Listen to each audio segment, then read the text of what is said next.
Alors, bonjour à tous, j'espère que vous allez bien. Aujourd'hui, on va voir comment quitter la rat race. Bon courage.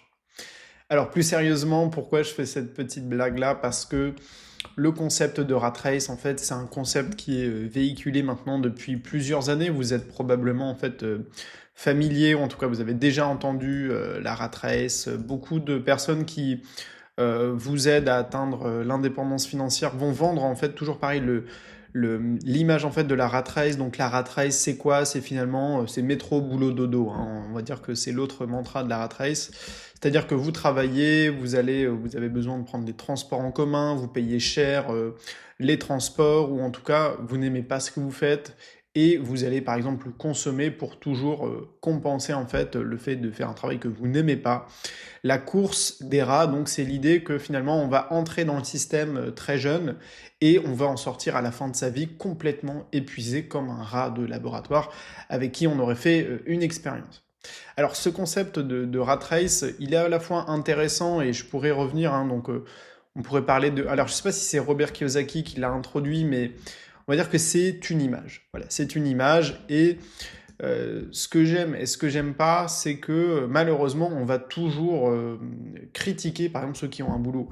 Ou en tout cas, vous dire, bah, leur dire ou leur faire comprendre que finalement, quand vous avez un boulot, alors je sais pas quel est ce film, la Rat Race ici, je sais pas ce que c'est, mais en gros, on va toujours dire, bah, finalement, à partir du moment où tu es salarié, tu es dans la Rat Race. À partir du moment où tu prends le métro, tu es dans la Rat Race. Moi, je vais vous donner en fait mon expérience personnelle de quelqu'un qui a quasiment jamais été salarié. Moi, j'ai été une fois stagiaire. En fait, toute ma vie, j'ai été tout le temps à mon compte. En fait, dès la fin de mes études, en fait, j'ai directement commencé une activité d'auto-entrepreneur. Donc, j'ai pas cette expérience-là effectivement du salarié. Par contre, je l'ai en tant que personne qui est indépendante, etc. Et ce que je voulais vous dire, en fait, c'est que la rat race, en fait, elle s'applique à ceux qui prennent le métro, à ceux qui sont salariés, mais aussi à ceux qui travaillent de chez eux. Peut-être encore plus, et on va voir pourquoi, eh bien pour moi, l'image de la rat race et surtout prétendre qu'on peut quitter la rat race, ça reste quand même un mirage pour moi. Ou en tout cas, tel qu'il est vendu en permanence par les personnes qui vont vous vendre en fait la solution de quitter votre emploi. Par exemple, typiquement, ce que vous allez voir sur YouTube, c'est une personne qui a quitté son emploi pour créer son activité, une personne qui est devenue digital nomade, une personne qui a quitté son emploi à Paris pour aller vivre dans une île, etc. Donc, ok, ça, effectivement, c'est sur le papier, c'est bien, ça fait rêver. Mais sauf qu'on va voir qu'en fait, le concept de rat race, il est plus complexe que ça, et il demande pas simplement de quitter son emploi. Donc moi, je l'ai vécu déjà à titre personnel, la rat race, c'est-à-dire, on peut, pour moi, comment je le définirais, c'est finalement, c'est un peu l'aliénation du travail. C'est-à-dire qu'on travaille et à un moment donné, on ne sait plus pourquoi on travaille. Ça rejoint d'ailleurs le concept de la retraite à 40 ans de Victor Laura, qui est de dire finalement, avec le mouvement FIRE, etc., c'est de dire, quand vous travaillez, en fait, vous avez énormément de frais qui sont associés à votre travail. Ça peut être le transport, mais ça peut être aussi, ça c'est intéressant, c'est caché, c'est finalement qu'est-ce que vous allez consommer pour compenser le fait que vous n'aimez pas votre travail. Et ok, c'est plutôt ça le concept de rat race, c'est plutôt de faire un travail qu'on n'aime pas, dans un environnement qui ne nous plaît pas, et de devoir consommer, par exemple prendre des vacances, hein, c'est tout le concept de la vie moderne, la vie, alors que ce soit à l'américaine ou pas, hein, je ne sais pas si c'est un concept que américain, mais c'est l'idée que tu travailles tant de jours par an, et puis tu prends des vacances quand tu travailles pas. Voilà, et tout simplement les vacances, ça va être un moment où tu vas essayer à tout prix de rentabiliser en te payant des expériences, etc. Donc ça, c'est intéressant aussi de peut-être de déconstruire ce mythe-là, ça je suis d'accord. Mais par contre, pour moi, le concept en fait de rat race, il a quelque chose qui m'énerve un peu, c'est qu'en fait, on va toujours stigmatiser les personnes qui sont salariées, que ce soit dans les grandes villes ou pas, mais finalement, enfin, moi, si vous voulez, je veux bien qu'on dise aux gens, voilà, c'est pas le style de vie idéal, mais le problème, c'est que la situation des gens qui sont salariés, c'est 99% des gens dans le monde, ou en tout cas des gens qui travaillent. Il y a très très peu d'entrepreneurs, et surtout très peu d'entrepreneurs qui sont vraiment à leur compte, qui sont libres. Alors peut-être que le ratio il n'est pas de 99%, c'est peut-être 90%. Mais moi ce que j'aimerais dire c'est est-ce que finalement quelqu'un qui est à son compte, que ce soit un entrepreneur, un auto-entrepreneur ou même quelqu'un qui est indépendant, eh bien ne va pas avoir les mêmes problèmes que quelqu'un qui a un travail à l'extérieur de chez soi, un patron, etc. Et pour moi, finalement, le point, il est plus... Alors, il y a deux aspects. Il y a son rapport au travail, à savoir pourquoi est-ce que vous travaillez. Au-delà de juste devoir travailler, ok, on paye ses factures, etc. Ok, mais pourquoi est-ce que vous travaillez vraiment? Et est-ce que vous vous sentez gagnant avec votre travail? Et moi, c'est quelque chose que j'aimerais qu'on développe beaucoup plus sur cette chaîne-là, c'est ce sentiment d'être en contrôle. Ce sentiment de se dire, bah, finalement, le travail que je fais, il a du sens pour moi.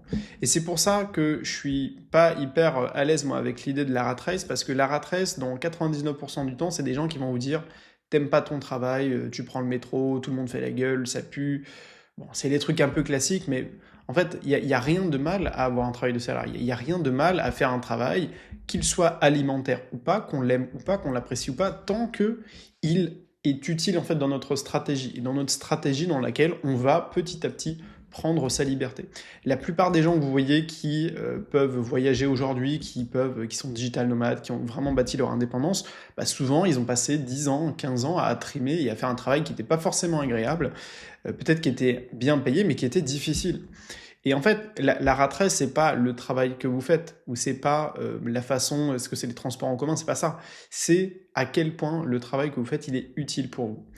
Et c'est ça, pour moi, le concept en fait de rat race, et surtout la chose qu'il faut absolument en fait éviter.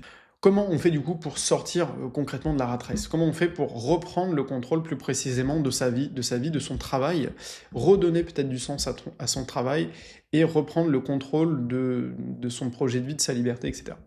Alors, moi, ce que je vous conseille, en fait, c'est déjà enfin, il y a plusieurs aspects, hein, c'est tous les aspects qu'on va travailler dans la chaîne, la retraite anticipée, le fait d'avoir à moins consommer finalement pour pouvoir plus épargner, c'est un des concepts de base du mouvement FIRE, c'est un des piliers. Mais pour moi, en fait, plus globalement, ce qui est le plus important, en fait, c'est déjà d'avoir un projet, alors soit de vie, soit de préparer en fait la suite. C'est-à-dire que travailler pour travailler, il faut faire très attention avec ça, que vous soyez salarié et encore plus en fait si vous êtes à votre compte. Et je dis encore plus si vous êtes à votre compte parce qu'en fait si vous êtes à votre compte, si vous êtes entrepreneur, auto-entrepreneur, peu importe, vous n'avez pas de patron pour lequel vous travaillez, c'est dangereux parce qu'en fait, et moi ça m'arrive encore aujourd'hui, hein, pour moi dans ma tête je n'ai pas forcément quitté la rat race, hein, donc attention à ce point, de ce point de vue-là, c'est que on travaille pour travailler, on travaille parce qu'il faut générer des revenus, parce qu'on veut la sécurité, etc. Et c'est d'ailleurs ce qui fait que cette rat race, la course des rats, elle est si difficile à quitter, c'est parce qu'en fait on est enchaîné, d'accord? On ne peut pas en sortir. Alors quand on est salarié, c'est parce qu'on a un patron, c'est parce qu'il faut bien payer le loyer, c'est parce qu'on a peut-être un crédit, etc. On a des enfants, on a une famille, donc on ne peut pas se permettre juste de quitter son travail. Et en fait, c'est exactement pareil quand on est entrepreneur. On ne peut pas se permettre d'arrêter. Et c'est là où le concept en fait de rat race devient extrêmement dangereux, c'est parce que si on ne fait pas attention, on va s'user la santé, on va potentiellement se mettre en danger. Et je pense que on pourra revenir sur le concept de burn-out. Et je pense qu'on est l'une des générations dans lesquelles il y a plus de burn-out parce que ce que les gens veulent aujourd'hui, c'est du sens en fait dans leur travail. Et pas juste du sens dans le travail, mais c'est du sens pour leur travail. Pourquoi est-ce que vous faites ce que vous faites aujourd'hui? Et surtout, avoir le sentiment d'être gagnant. Alors, et je ferai une vidéo sur ça, ou sur finalement quels sont les profils dans le monde actuellement qui réussissent le mieux, ou qui s'en sortent le mieux. C'est sûr que si vous travaillez par exemple à Paris, que vous habitez en banlieue parisienne et que tous les jours vous devez prendre le RER A ou B pour vous rendre dans votre travail, on n'est pas sur les profils de gens qui vont effectivement le plus optimiser leur style de vie, leur travail, etc. C'est-à-dire qu'on vit dans un environnement où il y a de la grisaille, où on doit prendre le métro ou le RER. Bon, on est d'accord que ça, c'est pas l'environnement de travail ou de vie qui est idéal. Et donc finalement, ceux qui s'en sortent le mieux, bah, c'est ceux qui, par exemple, arrivent à avoir un travail dans une petite ville de province. Ça, déjà, c'est un des points sur lesquels on peut travailler, un levier qu'on a. Ceux qui s'en sortent encore mieux, c'est ceux qui, par exemple, vont travailler à distance. Donc, vous travaillez, par exemple, depuis l'Espagne alors que vous avez des clients en France. Ou encore mieux, vous travaillez depuis la Thaïlande alors que tous vos clients, ils sont sur Internet. Enfin, vous les trouvez sur Internet. Et puis, vous pouvez travailler depuis l'Asie, etc. Donc là, on va voir qu'il y a des leviers, effectivement, de choses qui vont vous permettre de gagner et d'avoir un style de vie, un mode de travail qui va être effectivement plus gagnant. Mais ce qu'il faut se dire, c'est que vous soyez salarié ou à votre compte, en fait, le combat, il est le même. C'est qu'on ne peut pas se permettre à un moment donné d'arrêter de travailler. Et donc le vrai sujet, quand on parle de rat race, c'est pas simplement est-ce que je suis obligé de travailler, c'est quels sont les leviers libérateurs. Et c'est pour ça que je vous ai parlé dans une autre vidéo de la retraite à 40 ans, etc. Parce que, en tout cas de ce livre-là, de cette thématique du mouvement FIRE, parce que, en fait, pour moi, c'est pas noir ou blanc. C'est pas d'un seul coup vous êtes à la retraite et puis avant vous ne l'êtes pas. Et je pense qu'il vaut mieux avoir cette philosophie de dire je peux commencer en fait à avoir ce style de vie-là chaque jour, jour après jour, plutôt que de juste se dire voilà, à 40 ans, je vais quitter par exemple la retraite et me mettre à la retraite. Parce qu'en gros, c'est quasiment ça, c'est soit vous avez la retraite anticipée et pendant ces 20 premières années, eh bien, vous passez votre temps à travailler. Donc on est finalement sur le même schéma que le mode de vie classique, sauf qu'il est plus court, plus intense. Donc voilà, quitter la rat race, c'est compliqué et ça se fait par des leviers qui sont à la fois sur la partie financière et pour moi surtout un rapport en fait, un sens qu'on donne à son travail. Comment on fait pour vraiment avoir le sentiment de gagner? L'idée, ça peut être de dire, par exemple, vous baissez, disons, voilà, vos dépenses, vous réinvestissez par exemple cet argent et c'est une façon d'investir dans un side project ou par exemple dans un compte boursier ETF. Et donc là, c'est un moyen pour vous de prendre votre indépendance et d'être de moins en moins dépendant de votre travail. Et donc l'idée, c'est qu'on n'est pas obligé d'attendre en fait d'être complètement 100% libre et autonome. On peut se permettre en fait déjà travailler sur ce sentiment de liberté et d'avoir moins cette dépendance par exemple à son travail. Et c'est là tout le sujet de la rat race, c'est qu'en fait la rat race c'est toxique, surtout quand on ne peut pas s'en échapper. Donc tous les sujets c'est toujours voilà, escape the rat race, quitter la rat race. Voilà.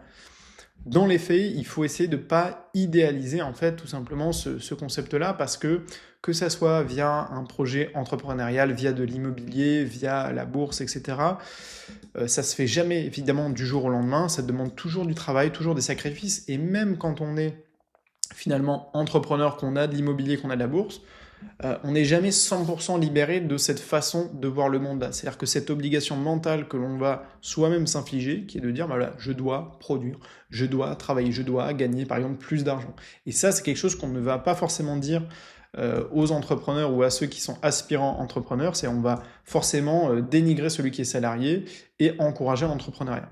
Moi, mon avis, et pour avoir quand même rencontré pas mal de personnes ces 10 dernières années qui étaient soit déjà des entrepreneurs, soit des gens qui veulent lancer un projet. En fait, moi, je me rends compte que pour la plupart des gens, garder son projet de salarié, enfin son job de salarié, en fait, c'est le meilleur calcul pour, à terme, prendre son indépendance.